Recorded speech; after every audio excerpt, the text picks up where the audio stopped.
What's going on, everybody? Welcome back to the MMB Performance Podcast. I'm excited to talk to my friend Nate today. So Nate and I have done a few podcasts in the past, and it's been years since we've done one. And the first one we did was back in like 2018, 19, back at Springfield College when we were at the actual school at that point.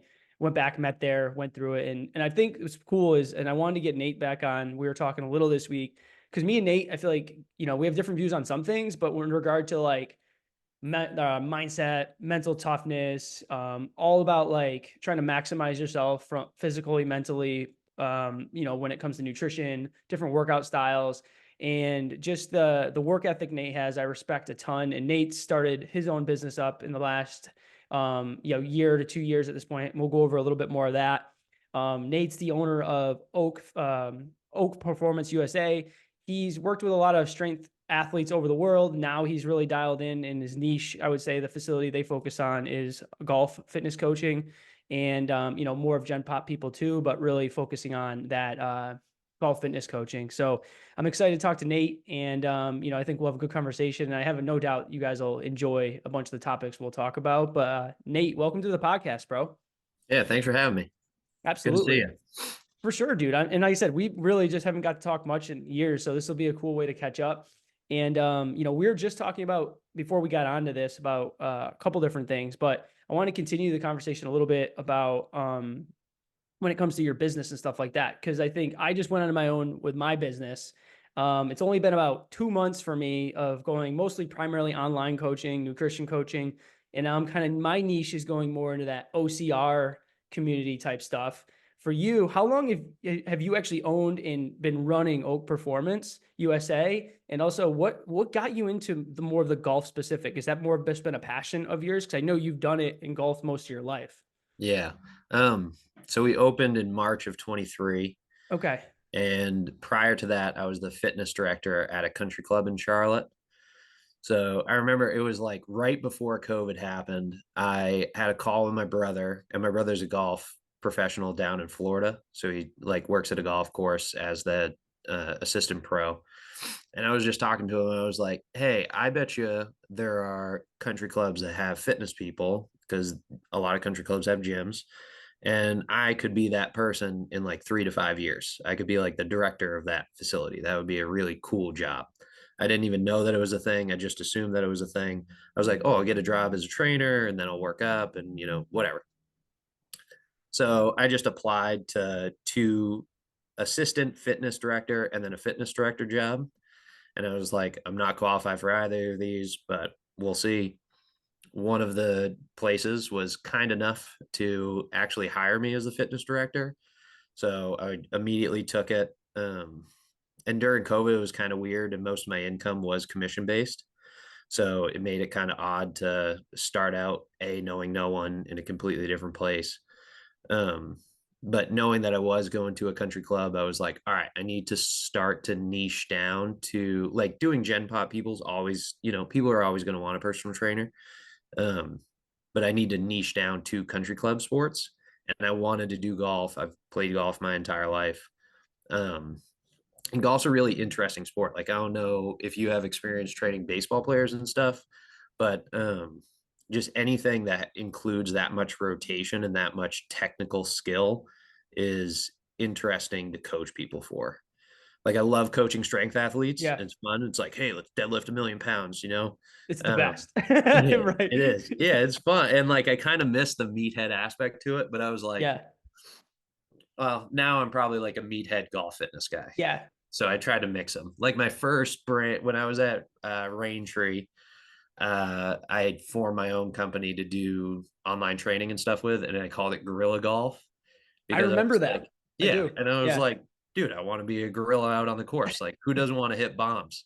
Right. Um, so yeah. And then once, I got a great base of clientele. I'd say like 65% of our clients are golfers at some level. And then, yeah, I was like, all right, I got enough to open up my own space. Let's do it. That's awesome. So, what's interesting to me is so I think I'm struggling with this a little bit is I love that you kind of found your niche a little that you got into because I feel like as a coach, and I'm sure there's a million people that do this, is you kind of want to you want to gain clients, you want to build your business, so you kind of go very broad. And because you want to help everybody, so you don't want to restrict yourself a little on like what you can do or who you can't work with, which is fine when you're building a business, but I feel like it's hard to find your niche. And like right now, again, my niche, I think I really want to dive into like OCR, like obstacle course racing, but I do love Gen Pop. Um, was that hard for you to like to once I know you've liked golf, but was that hard to kind of like put all your energy into that? Did you feel like you were like limiting yourself a little, especially when you went onto your own? You know what I mean? Yeah. Because you're kind of closing off a population, or at least marketing to less of a population. Yeah. The way that I think about it, and it hasn't been long enough. I don't think, like, the sample size is too small because it's Yeah. only been 9 months to tell if this is the case. But like, I exclusively do paid marketing towards golfers. Okay. My social media stuff is not great, but if I do it, it's pretty broad. Like, I'll probably do half of my stuff's probably golf fitness, the other half's, fill in the blank, anything to related with fitness and nutrition. Um, but my thought process is, if you hyper focus to your niche, eventually, just the word of your gym getting out is going to attract Gen Pop people, because it's like, hey, we do semi-private training for golfers, but like the semi-private training is what people want. So if there's like, a stay-at-home mom, or there's just like a guy who plays pickup basketball, or a woman who plays tennis, she's going to be like, oh, I can go to this place. This is going to give me a good value. It's not exactly personal training, but I'm getting that customized training. Yeah, they specialize in golfers, but that's fine. Yeah. It's I feel interesting. like when you niche down like that, you're always going to get Gen Pop people. And this isn't exactly my idea. I kind of stole it from Peter Dupuis, who's Eric Cressy's partner. And he kind of said that too. He's like, hey, listen, when we opened this, we thought we were going to just coach MLB players and only have professional athletes. And then he's like, but to keep the lights on, and some of our favorite clients are those Gen Pop people. He still is marketed as a baseball facility, but he has, probably 60% of his clientele is Gen Pop. Yeah, that's interesting because I feel like I'm right on that verge of like doing that and just be like putting it out there that this is what I'm want to do more of. Because like to your point, I think I love the Gen Pop, but like I do like having a different base because I get reward of I got a this morning I had two clients I trained. I had one who's 80 and she does like Tai Chi on her own and she just wants to get stronger with me. Yeah. So we're just doing like basic strength stuff. And then I had a 77-year-old Bill. I don't know if you've seen me share him on my Instagram ever, but I think I have. 77-year-old Yeah. deadlifts like 175 pounds, like loves it, just likes to get strong. And then in the morning I had like a 26-year-old, overweight client. And it's just like that's been like my base of in person, but I think online I do want more people that because I do say with Gen Pop, I run into a lot anyway, where a lot of people are, they want to make a change, but the drive, the discipline isn't in place really yet. Where if you get someone who's really into golfing and wants to progress, like it's fun to have someone that committed and just like and like I get someone who does these races. I have one woman I work with, she's like in her 50s. She does like 6, 7 Spartans a year, a couple ultras, and she just wants to get better. And I'm like, oh, that's easy to work with her. Just give her what to do and she'll do it. Yeah. So I think it's fun to have that balance. But I do think, to your point, I think if you do promote that niche, it shows that you're good at what you do, one, and you can help them, but people are going to need help anyway. Yeah. And you kind of get drowned out. I mean, I'm now getting drowned out with my paid marketing in the golf fitness space because there's so many people opening up in Charlotte. I don't know if they're good, but if you were to have a broader range, so if you're just marketing like, hey, we do personal training and semi-private training, it's like you're now competing against like Crunch, Especially Planet online Fitness. too. Yeah, like it's almost impossible. Like, at least Everyone does it. now it's like golf fitness is niched to boutique gyms. So those are my competitions. We usually have similar marketing budgets. So when we do like Google keywords and stuff, it's not like we're bidding against these huge big box gyms. We're just bidding against each other. So even though it is starting to get washed out a little bit more, it's, exponentially better Where do you than feel like you marketing get to a broad base. where do you feel like you get the majority of your clients? Are you really heavy referral base or do you think the marketing is like your biggest driver? For golfers, for new clients, it's been paid ads. So I've gotten a couple referrals, um, but yeah, a lot of it's been paid ads to get golfers in. That makes sense. Yeah. I'm just trying to think too, because I'm at a point where do you know who Gary you know Gary V? Hmm. And then you know Jordan Zayat? Hmm.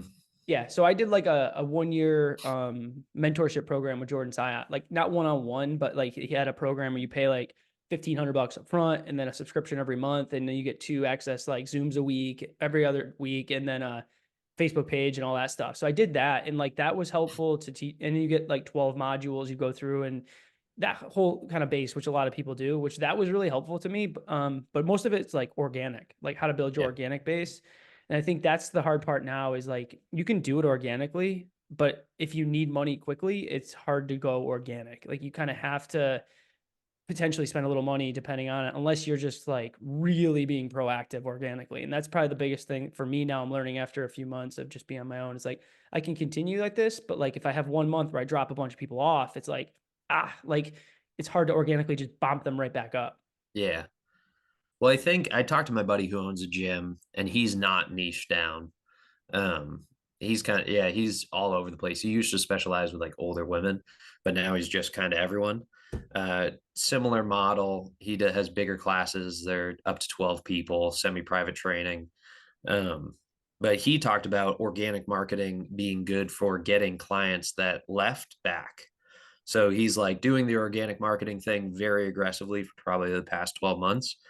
And he's like, I don't necessarily get a lot of new people from it, but he's like, I made one post that 3 ex members commented on. And then the next week, 2 of those 3 started back. Yeah. So he's like, it's not necessarily, and this is just him. And like I said, he's only been doing it for 12 months. My social media game is horrific. So I can't really speak to it. But he did say, he's like, you have this community. Most people aren't going to unfollow you, even if they stop coming to the gym. So if you keep showing that you're providing them value, then they will come back to you. And then if you find new people, because everything's so broad, you're a little bit different because you're online, but I'm Right. very localized. And in the South, dude, no one will drive more than 5 miles, like That's zero people. hilarious. Yeah, like dude, up north, I remember like the gym that I worked at was 12 miles away from my house. I was like, oh, this is perfectly reasonable. Yeah. My It was gym's 20. 10 miles, 9 point something miles that I independently work out of. Yeah. So Oh, and it probably, you don't even think about the commute, no, probably. it's like 18 minutes, but I like get my get my cup of coffee, jump on the Yeah. road, like Yeah. nothing crazy. Dude, down south, if you're not like next door to someone, they're not driving to you unless if you're Interesting. really good. Yeah. Um, yeah. So it's kind of wild. But anyway, uh, because of that, when you're getting a lot of followers, they're not necessarily in your radius. Like they're almost never in your radius. So you're kind of hoping that it's just if you geotag stuff, eventually they'll be close to you. But it's just so hard with organic stuff like that. Yeah. I mean, it makes sense, especially from a like a location like yours. Cause for me, I feel like you make a good point. Like I feel like the organic stuff helps with like your followers that you already have. And obviously you're not going to see most of the time unless your stuff gets shared. But I think I did notice the more consistent I was posting multiple times a day, putting out like some type of valuable educational stuff. I think that's the biggest difference too. I used to post a lot of just like motivation and I just like posting inspiring, motivating things. But Yeah. when I was doing more specific like on nutrition or how to do this or how to do that or how to perform this, then all of a sudden I get more comments. And then all of a sudden, like a week, I had like 3 people reach out. And like you said, 1 or 2 I can convert because they're like, oh, this guy's been consistently posting, giving value for Yeah. months and months and months. Let's give him a shot. It was Yeah. funny. You brought up baseball players. I haven't worked with a lot of baseball players, even though that was my passion growing up. You know what's funny around here? The men's softball leagues, the adult men's softball leagues, specifically the 55 plus. Some of these guys, I have one guy that travels around. He plays 90 games a year, Yeah. travels around like the country in a tournament on a team. So we literally just do like we have an in-season, off-season protocol for a 55 men's softball player. And it's Yeah. actually kind of fun because the dude is super into it. But so it's funny because like, dude, if you're that into it and you're paying for a coach, we do like in training once a week and do online stuff. And I'll like give him stuff to do. And it's so funny because he stands out far none to like almost everybody in the league because he's like most of these guys are just beer league guys that like to play. Yeah. You actually get a guy that's like training and how to generate force and power and throw. And Yeah. it's just so funny. Dude, I mean, it's the same with anyone that's just an amateur golfer. And if you're playing in tournaments, whatever, everything's handicapped. But like if you're a mid 80s golfer and you're training, like that's basically the same thing that you're describing, 55. I have a client that's been with me for 6 months. Um, Good golfer and literally never worked out in his entire life. And then he started doing this and he just went and played this past weekend with one of his buddies. And he said that his buddy used to like either outdrive him or they were even. He's like, I was averaging 25 yards past him on every hole. And there was one hole where it was a little bit downwind. I was 60 yards past him. And his friend was like, dude, like, what's going on? And he like Yeah. asked him all these questions. And he lied to him. He was like, I don't know. Stars aligned or just feeling good today. Yeah. But it's like, oh, in 6 months. And we like, because he had never trained before, it's like you're just building foundation. Probably the same with this guy. I don't know. But just building the foundation and starting to introduce, it's like, hey, let's work on rotation. Let's learn Yeah. how to like weight transfer leads to 30 yards gain is Right. pretty cool. Well, for him too. So to your point, implementing like depending how you look at this, like 6 to 7 foundational movement patterns, like push, pull, leg, hinge, lunge, all Yeah. that stuff, rotation. And then honestly, like, I don't know, I'm sure it's with you too. This guy specifically, it was just, dude, he just has no mobility and he's tight. So if we could just get his tissue loosened up, get him to move better, like all of a sudden he actually can go through full like swing range of motion and like, oh, you didn't even get stronger. You just can move. Yeah. And it's like, yeah, it's funny because he's a great like Ichiro contact hitter, and he can hit line drives, but like he couldn't move weights. Like he's never weightlifted in his life, and he used to be like 300 pounds, and now he's like 220. So he dropped a bit of weight, and now his joints feeling better. But it's cool to see when he actually gets some strength. He's like driving it, and it's Yeah. like, he's like, I can row like a 70-pound dumbbell, and I'm like, that's awesome. Like I Yeah. couldn't do a year ago. You grab the 35, and you're like, oh, that's hard. So it's just fun, like simple It's things like also that. cool when you like have someone who's like 50 plus, because normally it's like everything's going to start decreasing. It's like you're going to atrophy, you're losing strength, you're losing mobility if you're not doing anything. Yeah, And then once someone does do something, they're like, oh, I'm gaining. They're like, I've yeah. never been this strong in my life. Whereas all their other, friends and people that they play with are going down, they're getting better. And I'm like, yes, this is why you do the thing.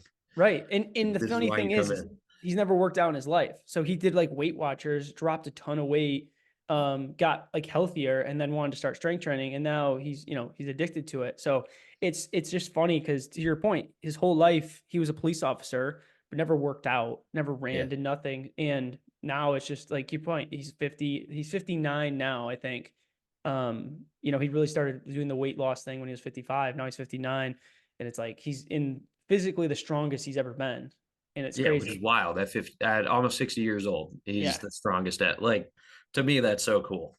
It is cool. It is cool because it shows that you can do that at any age. And I think that's where a lot of people, man, it sucks because there's so much of society that, like, even at 30, I'm sick of hearing people. I've been huge on self talk recently.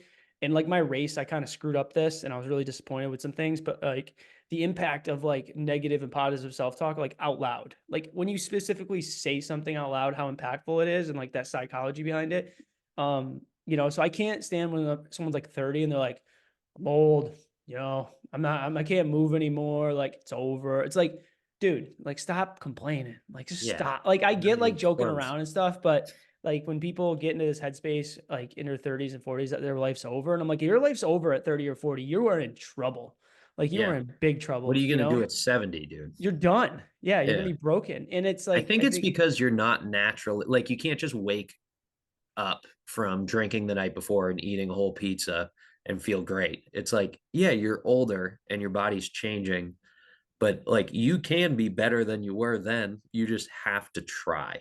yeah, well, Like that's that. huge. I mean, trying's everything because most people don't want to do that. And people aren't willing to sacrifice a few things to just feel better. And it's frustrating. I get so fired up with these topics sometimes, but I get like, I'll be in the gym and I'll just be getting like with one of the trainers and I'm just like, get fired up about this topic about, not saying like, not attacking the, victim mentality people all the time, but I always talk about like, I hate when people play the victim and play the poor me and just and don't take any responsibility for like that you can control your life. And I just want like to empower people more that you have so much more control than you think you do. But it's one of those things like if you want to feel better physically, change your mindset. If you want to feel better, you want a better headspace, you want better cognitive function, you want more energy, you got to move. So Yeah. like these two things go in line with each other, and they both have to happen if you want to feel better. Yeah. 100%. Yeah. So I mean that's something like I preach, but like so it's interesting. Do most of your the golf specific clients, are they like people you said that 55 range, but are they someone you really need to like push to be committed, or are they really like already in? I'd say on average they're more committed because I don't know how many. Do you ever work with golfers or anything or know any No, golfers? not really. Like the since I left the gym, not really. When I was at the other gym, I had some golfers. You know what I got a big boost with is pickleball players, dude. Oh, Pickle, really? yeah, because pickleball up here is like booming, and our gym had pickleball Monday through Friday, 2 hours in the morning, 2 hours in the afternoon. So I get these people that, dude, I'd see so many people getting hurt playing pickleball because they just had they couldn't move laterally. They'd fall backwards and like almost hurt themselves. So it was a lot of just like, can you like shuffle your feet? Can you like Yeah. move? Do you have reflexes and balance? But Well, not as pickleball is much though. probably similar to golf in the sense of like people's mentality with it is like when you hit a certain age, you have more free time, you have more disposable income, so you can kind of do what you want to do more. However, you're on the flip side of that, you're also older, so your mobility is not as good if you haven't been doing stuff. Strength's not as good if you haven't been doing stuff, etc. So golfers and pickleballers, I would assume, but golfers specifically are like, they're like, oh, I got to get my rotation, my hip has to do that, and they're always thinking about it, Yeah. and they will pay any amount of money to hit the ball straight and shoot a sub 80 score. They Yeah. go work with golf coaches. They're watching YouTube videos all the time. Like golfers are obsessed with golf, Yeah. which is unique because a lot of people that do just like pick up whatever, like pick up hockey, like you're not obsessed with hockey. You might just casually be a fan, whatever. But in golf, it's like you are obsessed with it. You're thinking about your swing all the time. So then when you come in here and you start to see results, which you will early on, because it's like, hey, if we just increase your rotation, which I could literally do in one session, then you're immediately going to feel better out on the course. So as soon as you do that for them, they're like, I'm in, I'm bought in. Let's do it. Whatever I need to do what I just did right there, I will do it. Right. It's funny because that's all it is. A lot of times with anything, you just have to show them like when people buy from you a service, it's one, you just have to build trust. Like if they trust you and can you get them results one, and do they trust you that you're the person to get them there? And like to your point, showing them something like that, or giving someone a little tip on an exercise or a nutrition tip or a fitness, and it triggers something. They're like, oh, that I felt Yeah. that. Like, oh, it worked, and that's all Yeah. it is sometimes. I think that's like always interesting because people's body awareness for me, because my background was so bodybuilding oriented. I feel like I coach sometimes like, I get a lot of clients that want to put on muscle or something. And I'm like, all right, I just need you to retract the scap just a little, get the chest up, and just a little thing. And then I'm like, oh, and they're like, oh, my chest, it's activating. And it's like, okay, we got Yeah. it, just something like that. And it's a win. Yeah. It's funny. Before we got on, we were talking about the cold stuff. I'm curious.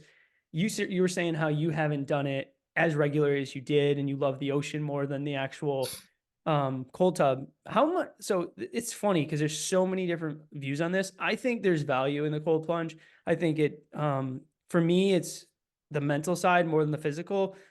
When I say this, is I don't use it as much for recovery. I feel like I think it helps, from the cold shock proteins and all this different things that are going on. But I use it more for like the mental toughness side, and also like the circulation and blood flow. And I don't think that gets talked enough about, like that actual working your vascular system, like Wim Hof talks about. How Mhm. much do you think the cold tub at this point is like everyone's getting so hyped about it, and it's more hype, or do you think that there's tons of value and that's why you use it consistently? I think there's tons of value. And I think that everyone's been sleeping on this because Wim Hof's been talking about this for like 40 years. And I got like really obsessed with him in 2014.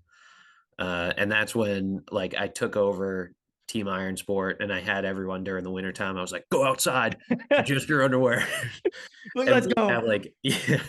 And I would like show people like the barefoot and like doing the horse pose and like all that type of stuff. You're like, Um, Whew, But whew. now I'm like, yeah, exactly. Now I'm like, oh, I can like afford my own cold plunge and it's all a business write-off. So let's do it. Yeah, Because I used to just plunge in the ocean like we were talking about, and I miss that so much. It's so much more like primal. I love plunging in like up in New Hampshire, ice fishing's big. So you could literally just like dive into where someone just ice that's fished. wild. Yeah, it's like 33 degrees, but you're sitting there, you're just like, this is awesome. Yeah. Uh, and doing the cold plunge here, it's great. And I think the benefits and stuff are great. I think it is more psychological. I don't get any recovery benefit from Yeah, it. I haven't noticed that either. Yeah. So I don't know if that's just because we're at like a different part because we've been training for so many years. I don't know if it's because it's not, I would see it more if we were athletes or different types of athletes where it's like, or I guess for you, if you were to go do like a huge run, right? Hmm. Or you were to go do like a smaller, not a 50K Spartan race, you did like a 15K Spartan race. Yeah.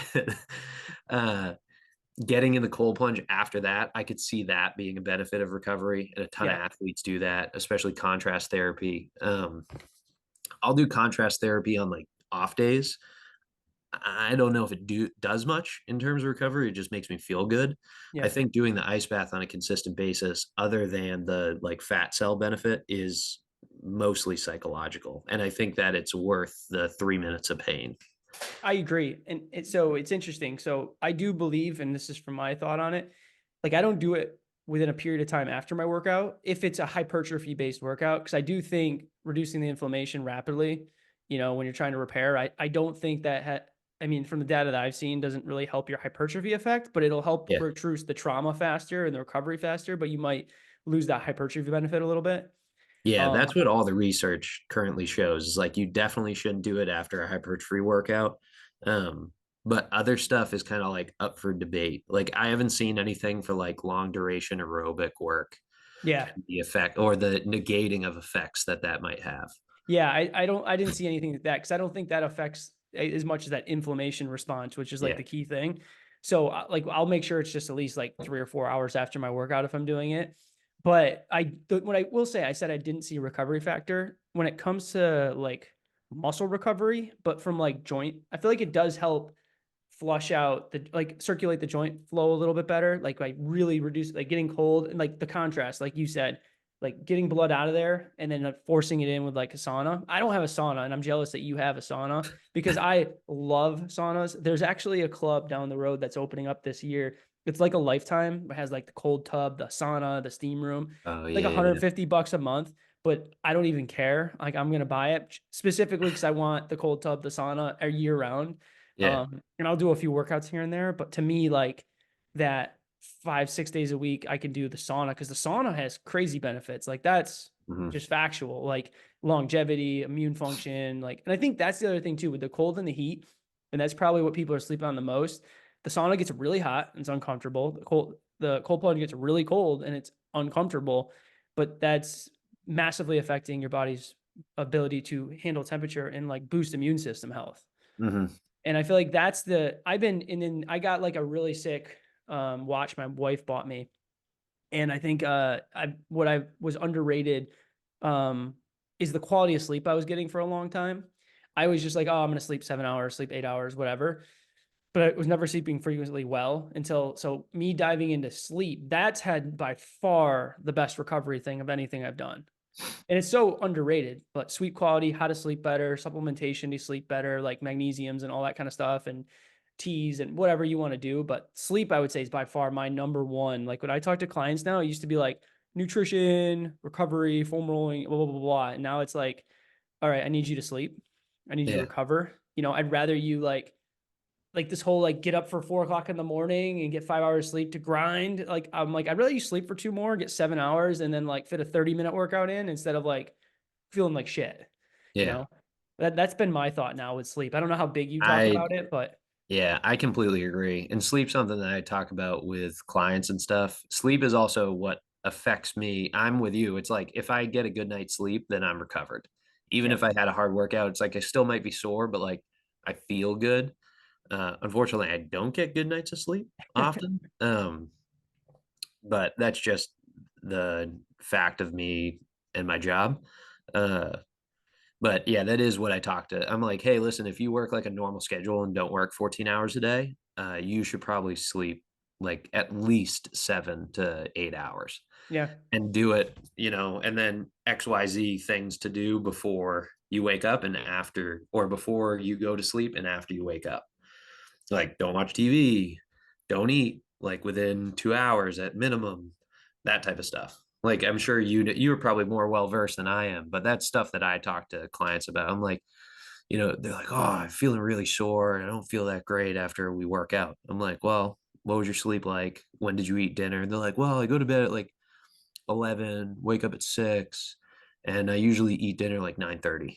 I was like, well, maybe change a couple of those things and then we'll see if it makes any changes. Like, eat at Yeah. 8, Yeah. like that's when you should have dinner. And you can still go to bed at 11, wake up at 6. That's still 7 hours. Just change when you eat. It's interesting because I finished the master's this past year in sports psych and exercise psychology. You could argue it was 50% a waste, 50% not. It's interesting because I know we've had discussions about masters and you were doing physical therapy, right? For a Mhm. while. And my thing is I did it partially because like a challenge to myself to prove that I could do it, but I also did want to learn a little bit more. I knew I wasn't going to apply it directly to like a job that I was taking, but it was interesting to learn some more of the deep psychology stuff and the behavioral stuff. And I thought that was helpful. Even though I could learn it on my own, I wouldn't have read it on my own, honestly. So it's interesting because I think to your point with like all that is that behavior side, just trying to get people to focus on behaviors and habits and like getting that side of it and dumbing it down to like it's so the odds I have like if you want to feel good, like it is a simplistic view is you need to sleep more, because and that's why I talk about sleep is because to your point is when you sleep more, you're more recovered. And when you're more recovered, you can perform better. If you can perform better, you get better results. But if you undersleep, you're cognitively declined, your body feels worse, you make worse decisions, you make poor decisions, you overeat, you work worse choices. And it's just like just by being underslept, you can control like how you feel in so many dynamics. You're like, oh, I'm overweight. Well, how many hours sleeping? I'm stressed and I'm sleeping 4 to 5 hours. Okay. If you could, that might change drastically just by making better choices. Cause when you feel like crap, you're like, oh, you can eat the Doritos. Like, who gives a shit? Like, you know what I mean? And it's interesting, but Yeah. yeah, man, like I Well, and I'm just, with you too with I used to call them mini habits, and I still make all my juniors do it.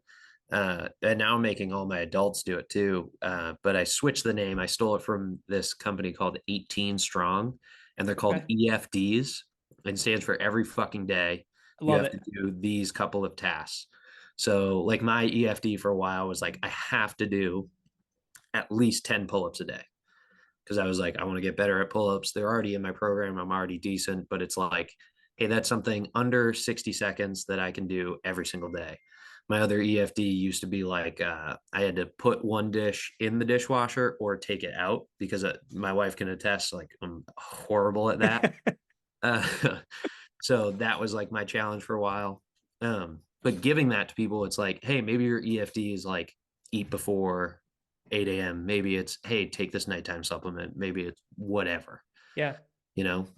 And it makes a big difference because I think as we're more than ever at a point in this society where we want that instant results and gratification. I had a client drop off, dude, that in 12 weeks lost 9 pounds. I'm like, that's amazing. Like that's less than about a little less than a pound a week, but like you're being consistent and they were dissatisfied that they weren't losing it fast enough, but they were doing all the right behaviors, but at first it's like learning the new thing, learning the learning curve, learning how to track food, learning how to do all this. And then over time, like you could dial it in, but it's that instant set of results that everybody wants. That's like tough.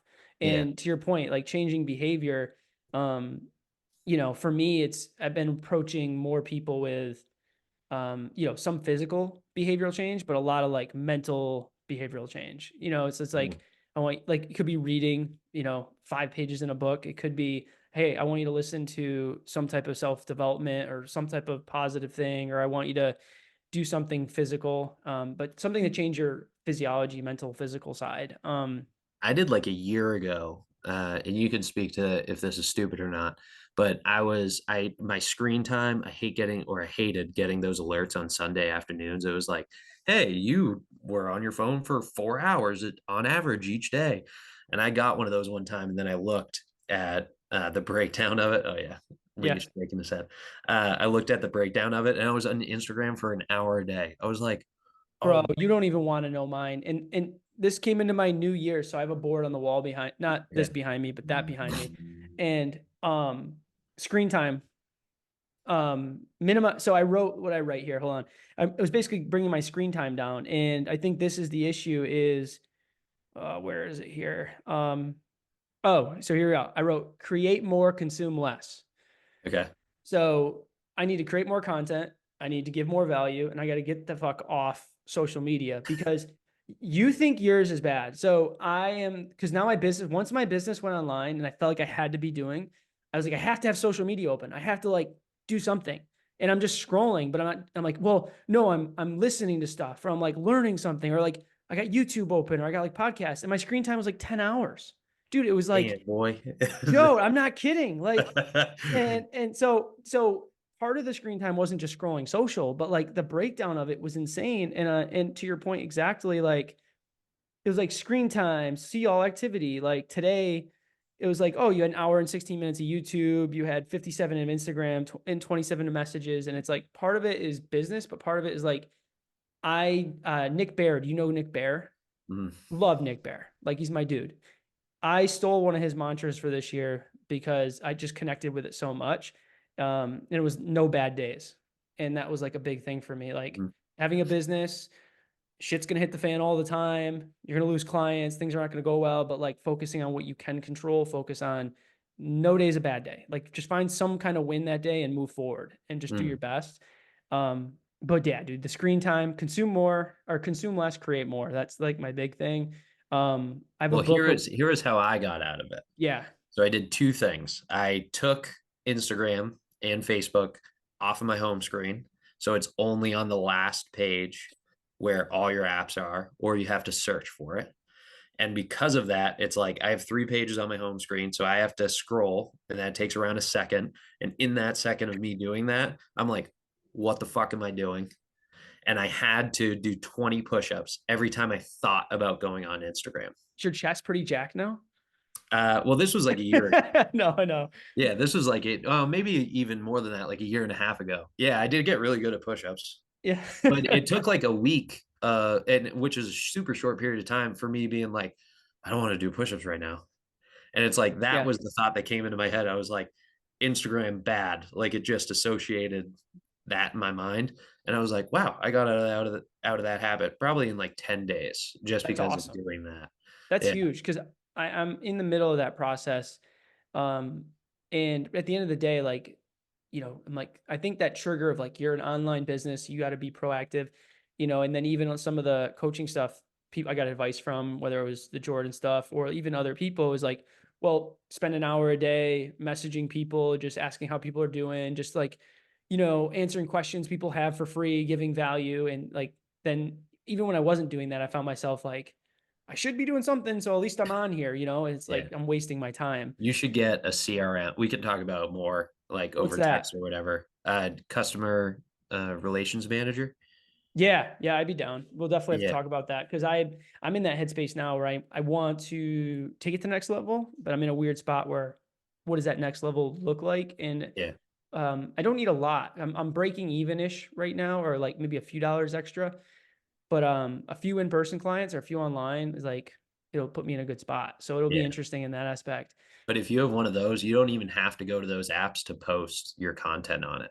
And like if you want to DM people, you can DM people from your CRM instead Nice. of, yeah. So like I don't even have to go on Instagram anymore to send Instagram messages from my business account. So Interesting. it's like I don't have the temptation. Like on there, it's just clients and conversations. So I don't have the temptation to scroll. Yeah, that's huge because I got to get better with that.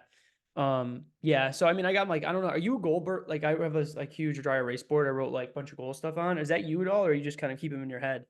No, well, I keep them in my head. I'm writing them down because I haven't even fully figured out what my goals are personally this year. Business goals are written down already. Okay. Yeah. For me, like so, I broke up into three categories. I have like fitness goals, work goals, and family goals. And like fitness goals, like I did that 24-hour Tough Mudder. So like next year I'm signed up. I'm coming back for it. I did 60 miles this year and now I want to put up 80 next year. Like 80 is the Damn, goal. boy. Yeah, So that's crazy. I have this little 50 on the wall. Like when you hit 50 miles, they give you like the vest. I wanted 75 this year. And this is interesting. So this is where like I mentally broke down. Like 10 hours in, I was on pace for 90 miles. And then the wheels fell off at like 13 hours in. And long story short, what I learned about myself is I always talk a lot of mental preparation, but what I didn't do well going into this is I got good advice from the guy that won the thing. And he wrote down a list of everything that you thought could go wrong and then wrote how he would solve those problems or work around those problems before he even came into the race. So he had this whole thing, he had a mantra, he had a self-talk, he had his team with a certain plan, but like that was super helpful to me because I've heard that before, but it didn't trigger me to do it of like, oh, my left knee might hurt, my right ankle might hurt. I've had shoulder injuries.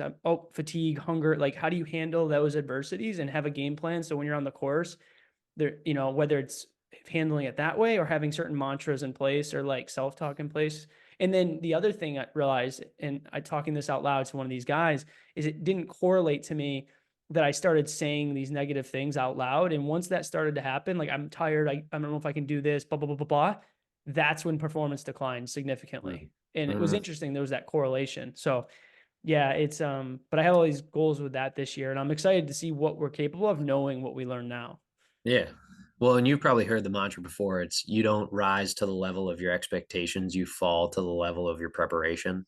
Yeah. And it's a It's great like, quote. I haven't heard that in a yeah. while. I'm glad you said it because I haven't heard that in a while, but it's an awesome quote. Yeah, dude, I think about that all the time. I'm like, my expectations uh aren't super high because I think I'm more of like a realist. But my level of preparation, I'm like, listen, shit could hit the fan so fast. You have to have answers for almost anything. Because Yeah. if you have an answer for it, it's like, say I lose 10 clients tomorrow, like, what am I going to do? It's like that really affects bottom line. It's Yeah. like I have it in place. I've got a little fund where I'm like, marketing has to go up. I know if I spend X amount of dollars, I get X amount of clients. So you got to have answers for things and be prepared. I think that's right. And Yeah. something like a 24-hour race, dude, it's like, that's such a short period of time where you have to have answers immediately. It's Yeah. like, I'm dehydrated. You should have like salt pack, friggin', put it Dude, it ready. was a learning experience. And I think to your point, that's what I learned the most. I thought I was prepared until I saw what the elites did. Yeah. Like I did well. I came in top 10%. Like, I came in top 10% in the overall age class, like top 3% in my open class. But it wasn't even, and that's I put up 60. Like the guys I interviewed did 90, 100, 105. So, and I think that's the interesting part is there's so many levels to anything and everything. So you bring it to fitness, like we have clients and I talk to them all the time. It's like, what is your your standard? What is your expectation? What is your standard? And what do you want? Okay, you want to lose this amount of weight. You want to increase your drive by this much. Here's what we need to do. Here's what you can get by doing. And here's what will get you there, optimally. And Yeah. I think that's what you have to ask yourself a lot too, is like, we all have specific goals. We have certain expectations. I want to do A, B, C, or D, but to your point, the plan you put in place and how much work you put in, and you gave a good example. Like if your business just hit the fan, like you got to be ready to adapt. But if you don't plan for that ahead of time, you're just trying to figure stuff out. Yeah. Then you're reacting and then It's you're not screwed. good. And that's how the same thing, fitness with clients, like, or your goal, like these races, that was huge. And I ran out of dehydration at one point. My food wasn't great at one point. I wasn't hungry at one point. And instead of forcing calories in, I went too long and I got fatigued. And then um, all those things correlated to negative headspace and so on and so forth. But it's that quote is perfect because that sums up like any aspect of life, Mm. like what if you lose your job tomorrow? Or like, what if whatever happens to you? Or like, what if, something happens? Like, do you have a plan? Even financial stuff. Like, what if something happens? It's like you got to Yeah. be ready to adapt. And I think that's the problem with a lot of people nowadays is they're not willing to be uncomfortable, or they're like they don't handle adversity well because we don't push people to be uncomfortable as often. I mean, at least I work with, like, I have a lot of friends but a lot of kids and even just people 30s, 40s, 50s year old. Like everyone's not willing to be uncomfortable. And I think the more you can challenge yourself physically in life, the more you learn about yourself, the more you're able to handle other things. I just Hmm. love physical discomfort teaches so much about mental growth. Hmm. I agree. Yeah. So, I mean, that's my big thing with it. I had a question that popped in my head and I can't remember now. Oh, this is because I was going on a tangent about like my goal with like these races. I have one in April and then that one. Are you doing like with yourself? Are you just kind of like doing your thing, focusing on your business? Or are you working towards like any like physical or like goals or like anything like So along those my, lines? my two personal goals I've got right now is last year I played 5.5 rounds of golf, which is so bad. And it's like barely any. And that's only because I was forced to 3 times out of those 5.5. So this year I want to double that number. And that's more just like a pleasure goal. Like Yeah, you're probably similar, but I'm definitely like, hey, when I got stuff going on, it's like I can't do anything fun. It's like I can't do this, I can't do that. I'd have to yeah, just kind of like hunker down and hone in and work. But it's like, nope, you need like, why don't you take 4 hours, go play 18 holes, de-stress a little bit, do something that you love doing. The only physical goal that I have for myself is going to be there's the highest peak on the East Coast is in North Carolina, Mount Mitchell. There's a 12.2 mile trail that sweet, peaks it and comes back. And then there's another mountain that's like an hour away from there called Grandfather Mountain, where there's like a 7 mile trail. So it works out to like just under 20 miles. nice. I want to do those in the same day. That'll be awesome. That was my goal for last year, which did not happen. Yeah, I feel like you almost have to put it on a calendar. I feel like that's like you pick the date. Like now, you're like, all right, July or like September, I'm doing A, B, C, and D, and this Yeah. is it. Because I think that's why I like these races. They remind me of when I was doing bodybuilding. Because it's like competitions this day. I got 20 weeks. This is what's gonna happen. This is the program. And then this year with it, like I forgot I was talking about this with recovery too, is my first race is April 26th. That's the 30-mile Spartan in Jersey. And then world's toughest and it's in Florida this year, which will be interesting because that's like gonna be humid as hell. It's in November, but still like hot and humid. Um, so it'll be interesting in that aspect. But man, I lost my train of thought. Having a date does help for Oh sure. yeah, no, Yeah. it does. And then for me, I get so obsessive where sometimes I have to make the process more fun sometimes because I get too obsessed where it's like I have two friends that want to run with me and it might be like a zone 2, 3 work session. So it could be chill. I could just talk to them. I'm like, no, I need my headphones. I have to be dialed in. I'm focused and like I'm not talking to people because I'm preparing for battle. And it's not even supposed to be an intense run. So and the run will go by faster if I have people with me. But I get into these almost too obsessive all or nothing perspectives, which is good. But that was a problem in the race. I didn't have as much fun as I should. And I think that made the race like way less enjoyable because I was so focused on like, no, I need to be focused the day of the race. You can't talk to me. Like I need to like, and then instead of being like, I'm prepared, let's have fun. Let's see what Yeah. happens. Still be prepared and have my nutrition and dialed in and stuff. But like, why am I being like kind of a dick to my team because I'm so focused? Yeah.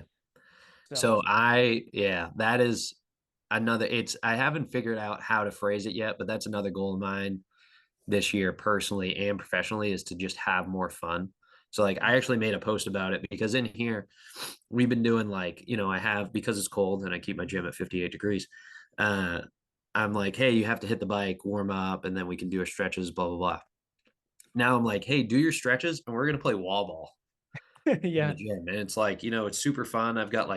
I had a 68-year-old woman play wall ball with me the that's other day. amazing. And I was like, hey, instead of riding the bike or rowing, like, let's do this because it's like a fun game. You played it when you were a kid, or we started playing Foursquare I love and it. just, yeah. And I'm like, dude, they enjoy it. They're laughing, they're having a good time. I enjoy it. You're still getting the training benefit or effect that Sure. I wanted to on the bike or the rower anyway. And it's more fun. Like, I don't It think is. people have enough fun in their life. I think that's the perfect thing to say because I think you have to be successful in the aspect you got to make enough money to survive. You got to make enough money to get by. But to your point, like I am bad with this and I try to preach it and there's times I'm good and there's times I'm bad, but when I'm very focused on a goal, I think it's so easy to, and it's cliche in a way, but everyone does not focus enough on just enjoying the process and Mm. enjoying your life. Because, my wife will say it because she's so driven in so many ways, but she's also very type A, where she's very like, I want to get to saving this amount of money and I can pay this off. And then she's like, then I'll be okay. And then pays it off. And it's like, well, now I got to do this. And it's like, now I got to do that. And then years and years and years go by of you hitting these accomplished goals and you take 5 minutes to appreciate it. And then it's like almost, you're never like enjoying it. You're never like living, enjoying the process. And I think that's something I got to get better with too.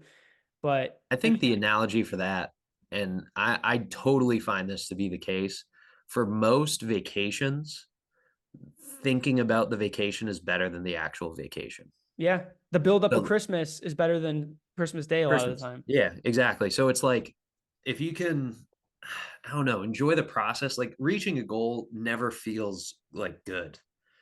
Like as good as it should, I should say. So it's like when you got your master's, you're probably like, oh, that was great. I did it. But That's like the all it lead up was. to I it, was you're like, disappointed in a way. yeah. But Like now I you kind of was look back on disappointed. it and you probably like, you probably feel better now looking back than you did when you actually accomplished the goal. And Yeah. it's like maybe there was probably some times in there where it's like you learned something, you met someone, you did something in one of your classes or labs or Yeah. whatever, where you're like, you got more enjoyment out of this innocuous thing during the process than actually completing the goal. 100%. Well, it's even looking at like a bachelor's because I could argue you don't need to go to school to be a personal trainer and build a business. You just like, but you try to look back on the positives and like I wouldn't have met you, right? And I wouldn't have done this and all these different things that come from it. But it's exactly right. The master's ended and I have trouble giving myself credit or being proud of myself. Like Mm, I'm not good at like like I did it, yay me. Okay, like I don't want like that much attention. I like the feedback, but there's also, I think to your point with the process, I grind for these races for 6 months to a year. You get really hyped up for the day of the race. It's over. You accomplish something. You get tons of people reaching out to you like, nice job. Like you did so good. And like same thing with the Masters. You make a post, everyone's so proud of you. And week over, you're old news. And now you're sitting there and it's like, did you do all that for the right reason? mm, And did you enjoy it? Because now it's over and you sit there and you're ah, like you're kind of sad, depressed about it. And now you need a new dopamine hit and a new high. So is that just, that's part of it? Or is it you didn't enjoy it enough? yeah. Yeah, Dude, it's a at weird Springfield, the most clear example that I have is what year did you graduate? Were we the same year? 16. Oh, so you're the year before. Yeah. So in 2017, I won like the exercise science like student of the year award. It just basically like whoever has the highest GPA in the program. Yeah. Doesn't surprise me, but Well, yeah. But like I couldn't have cared less. I went to the award ceremony. I was like, what a waste of time. This is so stupid. Literally the next day, I gave a presentation in, I don't even remember what class it was on. All I know that was that I was talking about lung tissues and like I was super passionate about the project and we were talking and I was doing this thing and I made a bunch of jokes during it and it was like flawless and I was like, oh, this is so great, I'm so happy that I learned about this stuff. And I left there like huge smile on my face. I was like, I just learned so much, I just crushed that. And I was like, okay, so this stupid project that probably counted for like 2% of my grade, I was so jacked up about, and then this like totality award, I literally couldn't. I was like, this is a waste of time that I'm here. it's funny you say that because this is so off topic, what I'm going to say, but it plays into, I think, and I think we can almost sum up the rest of this podcast with some of this stuff, but it's basically the enjoyment factor. So you accomplish this amazing feat of all the people in your program, class, you get awarded it. Some other aspect, small amount of value towards what you've worked towards, but like something in that, whether it was you're passionate about it, something about it made you feel grateful. I will tell you this, and this sounds wild, is after my race, the 24-hour race, after finishing the Masters, there wasn't much proud of myself feeling. There was almost, it was like I could have did more. I didn't do as good as I could have. Um, But like you sum all this up. So it takes all that work, all that time, and then finding out what really is valuable in your life and what is meaningful in your life and all that stuff is important. But like yesterday was my dog's second birthday, and this is so off topic, but I was more happy making my dog's homemade meal for her birthday and giving them the meal, like genuinely excited and like smiling and like can't wait to watch them eat. And that little thing was more valuable and exciting. And I felt so happy compared to a year plus of work and a 2 year plus of work for another goal. At the end of it, I didn't really have that much feeling and excitement than I did Yeah. for this little moment. So I don't know how that correlates to a lot of things, but to your point, like there's certain I things that think the mean end more to you in result. life. And I think that plays into you being happy and appreciating the moments and the journey and like getting so caught up that I can't do this. I'm doing all this business stuff and work stuff and races, and like something so small like that made me way happier than all of it. Well, I think that's what it is right there. Appreciating moments. Like your example of I had a run and my buddies asked if I wanted to go with me and you said no. Like I think that with the mindset of, hey, listen, I have this thing that I want to accomplish. I have to work really hard. I should have like a strong, powerful mindset. But like, I'm not getting paid to do this. Like, I want to have a good time. I want to go hang out with my buddies. Like, yeah, let's go for a run. Like, I think that, like, you still need to find the balance of you should ask a lot of yourself and you should set high expectations for yourself and try to achieve those goals. But I think that during the process, you have to appreciate when, like, you had that run planned. You didn't plan for your friends to ask you to go for a run. And then they did. And you're like, oh, how unexpected. And it's a thing I was going to do anyway. That sounds awesome. Let's do it. Right. I was like, Like no, my what would buddy, I Goggins was going to do? go cold plunge when I was home. And my buddy texted me, he's like, hey, do you want to come over and cold plunge at my Yeah. house? I'm like, fuck yeah. I was like, this sounds great. He's Yeah. got like this very funny setup in his very dirty garage. But he's like my best friend. And I was like, yeah, dude, that sounds great. I was like, we'll go hit the gym after. I don't Yeah. even care what you're training that day. Like, let's just go work out and, enjoy time together. Yeah, I love it, and I think it's funny you bring that up because I would make my this year going into Worlds. I'm no doubt in my mind I'm gonna hit 80 miles. I think I'll shock. I could even do more potentially because I'm gonna be better trained, better mentally prepared. But I'm also gonna try to enjoy the process and have more fun. So to your point, like this kid Adam, I went to high school with. He's like 36. He was a senior when I was a freshman, and he reached out. He's been a big supporter over the years. He's always kind of commented on stuff, and he wanted to do his Spartan, and he was like, "Hey, I want to do an ultra." And I'm like, "Dude, let's do it. Like, I'm doing one in Jersey. You can do it. We're gonna pace differently, but like, Mhm. he's training for it. We're kind of both training together, and like, he's coming down this Sunday to do like a 12-mile trail run with me. Where like a year ago, I would want to be by myself because I'm like, I must suffer because it's harder by myself because it's going to help me more in the race. Yeah. Like Goggins would suffer. Andy Frisella would tell me to suffer. Like Jocko would say suffer. Like, you know what I mean? And it just be this headspace. But like, I'm excited for the run. We'll get to chat. Like, we'll both motivate each other. It'll probably go by faster. Like, you know what I mean? And Yeah. yeah, it's a different headspace. And I think that's where I've grown over the last year, and that's why I didn't do as well in the race as I should have, because I was too harsh on myself and I didn't enjoy it enough. Yeah. Yeah. You got to have levity in your life. Like, yeah, I don't exactly know how to do it. I just know that you should. And that Yeah. when you are presented with an opportunity, like a buddy asking you to go for a run or whatever, that you need to kind of take those opportunities. There's some things where you're like, hey, I can't do that. Like if my buddy was like, hey, let's go out drinking tonight, it's like, I Yeah. can't It's do not worth it. You have a bigger purpose in place sometimes. Yeah. Like I Is can't it? do that. You can pick your spots and there's Yeah. sometimes like maybe after the race, like a week after when you can actually walk again, you're like, hell yeah, let's Yeah, go get a exactly. couple beers. Yeah. But yeah, when you're in it, like that's something that you can say no to, or you can go out for just like an hour and you kind of like you still go spend time, but you don't drink and whatever. But when it comes to other things that it's like, hey, this is something enjoyable that's not going to negatively affect what I'm already doing, then you should do it. Yeah.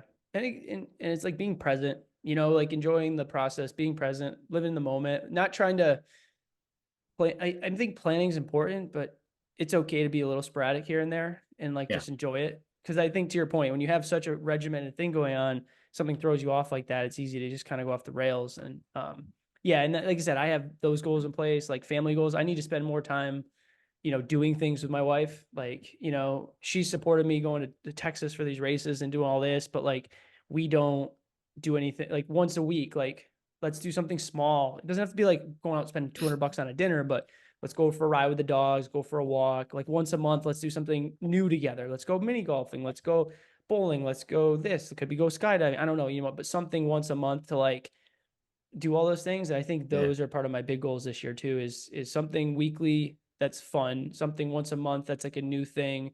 And then my races and training is just sometimes it's okay to check the box off. Just, Yeah. it's not gonna at the end of the day, like you said, if you're in a mentally good headspace, it's gonna be better all around. Yeah. So Dude, the point of life is to have a good time I and know it. And I'm feel fulfilled. 33 and I'm like, damn, bro, like, am I enjoying it to the ability? Like, am I just trying to prove a point to people or am I actually enjoying the process? I think you definitely enjoy what you do I because you do. wouldn't do it if you didn't. But yeah, I think that we can sometimes get caught up in what we're doing and we just got to be like, hey man, like I need to have some fun. Like Yeah. let's go hang out. Let's go like something that someone just asked me to go do is like axe throwing. Yeah. We And I have was one like, local in Connecticut right down, like it's 5 minutes away from here. yeah, and I've done it before, it's super fun, but like, back in the day I would be like, absolutely not. I'm not doing that. But now I'm like, yeah, okay, let's go try that. Like I'm not doing anything that doesn't negatively affect what I'm trying to do. It's at night, I should go do that thing. Yeah. No, I think it's, dude, I agree. I think this is kind of a good way to summation the podcast up, sum it up, because I think at the end of the day, like if anyone and everyone can just be more present, be more mindful, enjoy themselves a little more, like still work hard, but be able to separate. I think that's it too, separate work life balance. Like the whole idea of work life balance is kind of interesting because to your point, if you're building a business and you're doing these things and you have a big goal, you're not going to always be 50-50, but it's understanding maybe one day the gym has got to be 90 and this has to be 10, but you're not letting it always live on that level. There over time they kind of have their moments to balance out. Yeah. I think that's important. So, but I appreciate you coming on, man, talking. It was good to catch up with you. Yeah, likewise, man. Yeah, we For should do it sure. again sometime soon. Yeah, absolutely. Absolutely. And like I said, we'll talk more of the business stuff because you're doing a lot of good things. So I'm definitely could learn from you. There's no doubt about it. So Anytime. cool, man. All right. Till next time, guys, keep being a beast, chase discomfort. I'll see you guys later. All right.